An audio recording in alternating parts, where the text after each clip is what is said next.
The age of accountability is conception.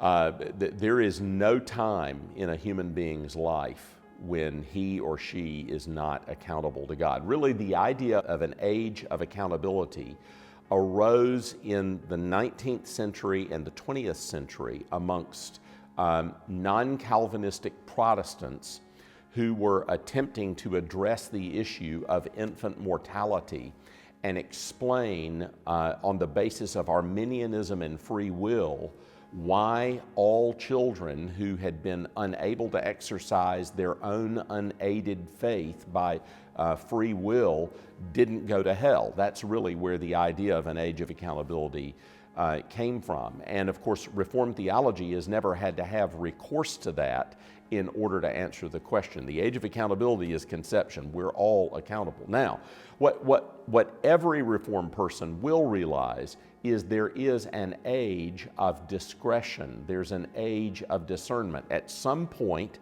in a person's life, as you mature, you begin to understand the faith in an adult way. And frankly, that's different for everybody. Jonathan Edwards was walking in the woods and having deep experiences of the love of the triune God when he was 5 years old. But that is not the typical case. Interestingly, over the course of Reformed history, the age at which children regularly made professions of faith, and you can find this in Presbyterian circles, Dutch circles, Baptist circles, congregational circles, over the course of the last 300 or 400 years, the typical age of a public profession of faith would have been somewhere between 14 and 18 years old.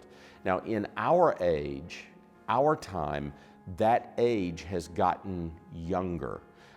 We have seen covenant children, that is, children that grow up in Christian homes, making a profession of faith at an earlier and earlier age. And there are lots of reasons for that, but it's not because the age of accountability is changing, and it's not because the age of discretion is changing. There are other things that are going on there. But what's important for us to understand when we think about our children is not that there's some magical age before which they're okay, and then after that magical age, their soul is in peril. What's important for us as believing parents to understand is that God has made a promise to believers and their children.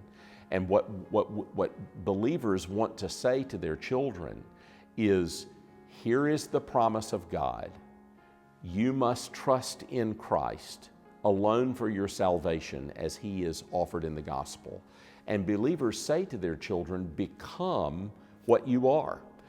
Embrace the promises that have been made to you in the covenant, because it's so clear from Acts chapter 2 that God makes promises to believers and to their children in the New Testament, just like He made promises to believers and their children in the Old Testament. And so what believers want to say to their children, instead of looking for a magical age of accountability, is embrace the promises of God that have been made to you in Christ. And very frankly, the age at which a child is going to understand that is going to be different.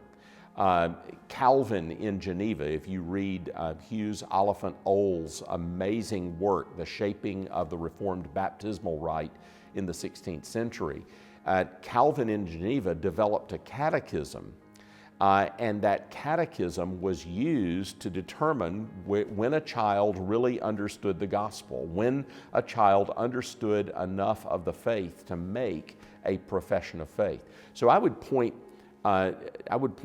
Christian parents to the idea of an age of understanding and discretion rather than to an age of accountability as you think through how to approach your children about the faith.